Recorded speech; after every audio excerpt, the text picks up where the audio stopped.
بسم الله الرحمن الرحيم الحمد لله وصلوات الله وسلامه على رسول الله وبعد. Aziz birodarlar, hurmatli opalar, singillar, assalomu alaykum va rahmatullohi va barakatuh. Bugun ham jinlar haqidagi mavzuni davom ettiramiz. Bugungi suhbatimizda sizlar bilan 3 ta nuqta atrofida fikr yuritamiz. Birinchisi, jinlardan xalos bo'lish yo'llari haqida. Ikkinchisi, jinlarning yomonligidan qanday saqlanish mumkin? Uchinchisi, ayol kishi qanday davolanadi degan mavzularda inshaalloh to'xtalamiz. Jinlar insonga ta'sir o'tkazishi yoki inson jinga ta'sir o'tkazishi mumkinligini biz bildik. Agar insonga jin yopishgan bo'lsa yoki boshqacha ibora bilan aytganda jin agar insonning ichiga kirgan bo'lsa, bunga hech qanday jismoniy davolar, hozirgi kunda tibbiyotda ma'lum bo'lgan dori-darmonlar kor qilmaydi. Uning yo'li, davolanish yo'li faqatgina duo, qiroat va mav'iza bilangina amalga oshadi xolos. Demak, biz hozir jin tekkan, jin unga kirib olgan yoki uni egallab olgan odam bundan qanday xalos bo'lishi mumkinligi haqida gapiryapmiz. Bu borada Ibnul Qayyim rahimahullohning kitoblarida ko'p rivoyatlar keltirilgan. U kishi o'zlarining ustozlari Shayxul Islom Ibn Taymiya rahimahullohdan rivoyat qiladilar. Ibn Taymiya ana shunday jin tekkan yoki jin yopishgan insonlarni Qur'on tilovati bilan davolar edilar. U kishi Oyatul Kursiyni va 2 Qul a'uduni o'qir edilar. Ana shu kasal odamni, ya'ni jin chalgan yoki jin unga kirib olgan odamning qulog'iga o'qirdilar. Yana ko'proq Mo'minun surasining 115-oyati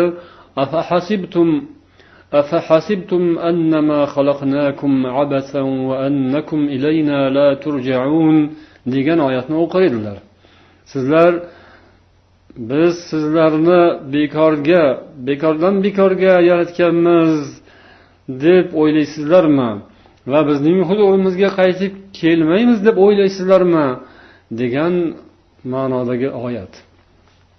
Ibn Qayyim Ibn Taymiyadan rivoyat qiladilar. Bir kuni bir kasalning qulog'iga u kishi mana shu oyatni o'qiganlarida, ya'ni biz sizlarni bekorga yaratganmiz va sizlar bizning huzurimizga qaytib bormaymiz deb o'ylaysizlarmi? Shunday hisob qilasizlarmi deganda o'sha jin kirib olgan jin na'am deb aytgan ekan, ya'ni cho'zib aytgan ekan, ya'ni na'am deb aytgan ekan, ya'ni ha degan. Ya'ni o'sha kasalga yopishgan jin uning tilidan gapirgan, javob qilgan. Shundan keyin Ibn Taymiya unga nasihat qilganlar va qo'llariga asoni olib uni urishga boshlaganlar. Urganlardan keyin u jin tilga kirib gapirgan va savol javob bo'lgan. Shunda Shayxul Islomga jin aytgan, men buni yaxshi ko'raman, yaxshi ko'rganimdan bunga yopishganman yoki buning ichiga kirganman deb aytgan.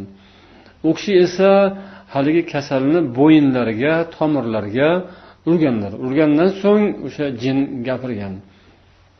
Men buni yaxshi ko'raman deganda, bu seni yaxshi ko'rmaydi deb javob bergan Ibn Taymiya. Men bu bilan birga haj qilishni xohlayman deydi jin. U kishi esa bu sen bilan haj qilishni xohlamaydi deb rad etadilar. Chiqishni buyuradilar. Keyin jin aytadiki, mayli, men sizni hurmatingizdan buni tark qilaman deydi. Shayxul Islom esa la walakin da'ihi ta'atan lillahi va rasulihi. Alloh va uning rasuliga itoat qilinganing holda unga itoatan tark etgin buni deydilar. Ya'ni u urg'ochi jin bo'ladi, u kasal esa erkak kishi bo'ladi.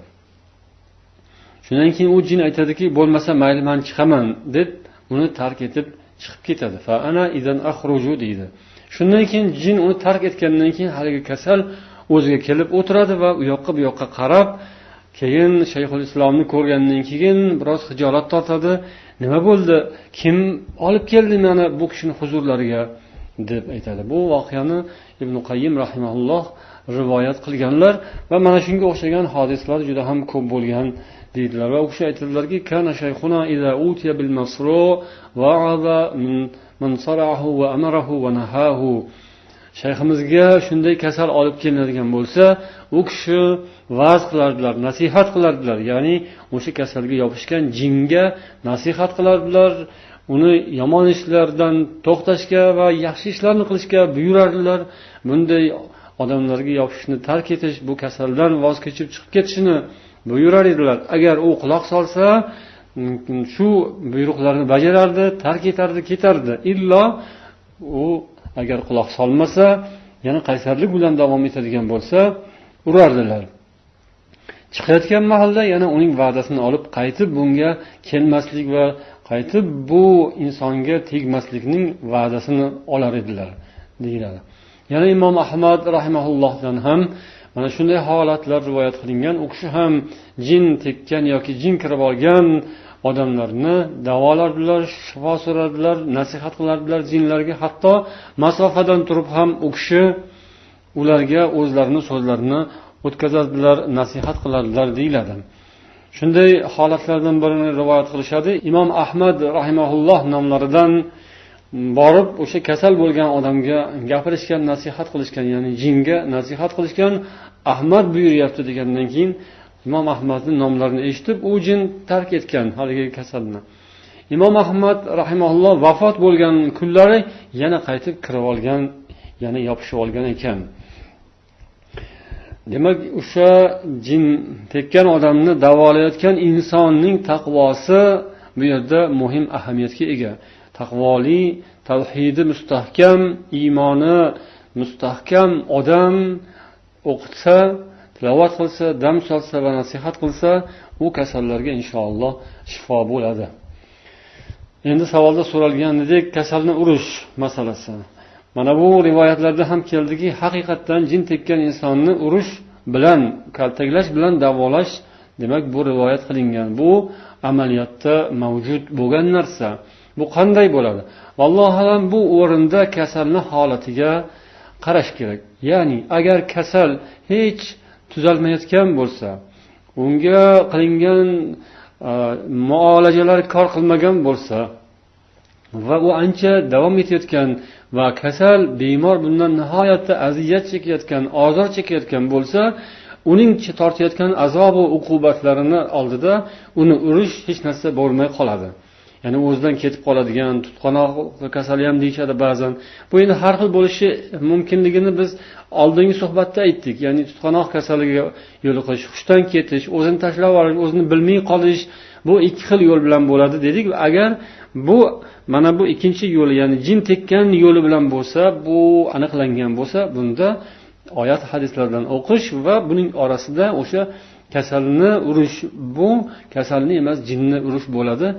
Kasal bemorni tortayotgan qiyinchiliklari, azob va uqubatlari ro'barasida urish hech narsa bo'lmaydi. Bu so'zni aytayotganimizning sababi ba'zi odamlar buni to'g'ri tushunmasliklari mumkin. Qanday qilib kasalni uradi deyishlari mumkin.